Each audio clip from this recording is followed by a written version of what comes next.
Dubai Gold and Diamonds, Pride of Generations. Perinthalmanna, Pattambi, Valanchery, Ramanattukara. ദേശീയ മാനവിക വേദിയും Mamata മലപ്പുറവും MES medical കോളേജും സംയുക്തമായി 18-ന് ചൊവ്വാഴ്ച വൈകിട്ട് 6 മണിക്ക് പെരിന്തൽമണ്ണ ഷിഫ കൺവെൻഷൻ സെന്ററിൽ സൂഫി സംഗീത നിശ സംഘടിപ്പിക്കുമെന്ന് ഭാരവാഹികൾ വാർത്താ സമ്മേളനത്തിൽ അറിയിച്ചു. മധ്യകാല ഇന്ത്യയിൽ ഹിന്ദു മുസ്ലിം പാരസ്പര്യവും ഹൃദയൈക്യവും രൂപപ്പെടുത്തുന്നതിൽ സൂഫികളും സൂഫി സംഗീതവും വലിയ പങ്കുവഹിച്ചിട്ടുണ്ട്. ഒരുമയുടെ സംഗീതം എന്ന സൂഫി സംഗീത നിശ പെരിന്തൽമണ്ണയിലും സംഘടിപ്പിക്കുകയാണ്. 18-ന് പെരിന്തൽമണ്ണ ഷിഫ കൺവെൻഷൻ സെന്ററിലാണ് സൂഫി സംഗീത നിശ സംഘടിപ്പിക്കുന്നതെന്ന് സംഘാടകർ വാർത്താസമ്മേളനത്തിൽ അറിയിച്ചു. സംഗീതത്തിലൂടെ മനുഷ്യ മനസ്സുകളെ ഒന്നിപ്പിക്കാനാണ് സൂഫികൾ ശ്രമിച്ചതെന്ന് സംഘാടകർ പറഞ്ഞു. ബഹുസ്വര ഇന്ത്യ കെട്ടിപ്പടുക്കുന്നതിൽ സൂഫി സംഗീതത്തിന് മഹത്തായ പങ്കുണ്ട്. ചാറിയാർ എന്ന പേരിലുള്ള സംഗീത കൂട്ടായ്മയാണ് ഇന്ത്യയിലെ വിവിധ നഗരങ്ങളിലും ഗ്രാമങ്ങളിലും സംഗീത സദ്യ ഒരുക്കുന്നത്. ഡോക്ടർ മദൻ ഗോപാൽ സിംഗ്, ദീപക് കാസ്റ്റിലിനോ, പ്രീതം ഘോഷാൽ, അംജദ് ഖാൻ എന്നിവർ ഒത്തുചേർന്നാണ് സംഗീത പരിപാടി അനാവരണം ചെയ്യുന്നത്.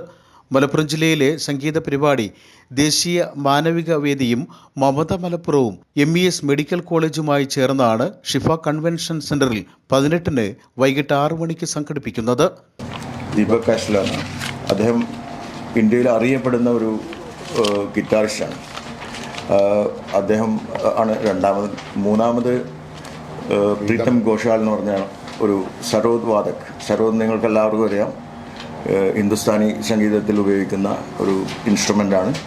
അംജദ് അലി ഖാനൊക്കെ വായിച്ചിരുന്ന അദ്ദേഹത്തിൻ്റെ ശിഷ്യൻ കൂടിയാണ് ഇദ്ദേഹം. അപ്പോൾ അങ്ങനെ മറ്റൊരാൾ അംജദ് ഖാൻ എന്ന് പറഞ്ഞ തബലിസ്റ്റ്. തബല മാത്രമല്ല, അദ്ദേഹം വേറെയും പല ഇൻസ്ട്രുമെൻറ്റുകളും വായിക്കുന്ന ആളാണ്. പക്ഷേ ഇവിടെ അദ്ദേഹം തബലയിൽ വിസ്മയം തീർക്കും, യാതൊരു സംശയവുമില്ല. അപ്പോൾ ഇത്രയാണ് ഇതിൻ്റെ വളരെ എന്താ പറയുക, വളരെ ഒരു മെഗാ പ്രോഗ്രാമാണ് ഇവരുടെ. വാസ്തവത്തിൽ വളരെ ഒരുപാട് ലോകം മുഴുവൻ ഇവരുടെ കൺസേർട്ടുകൾ വളരെ പ്രശസ്തി ആർജിച്ചിട്ടുണ്ട്.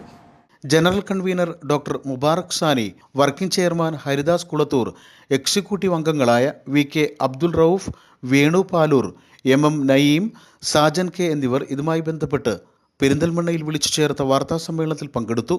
News bureau, Perinthalmanna.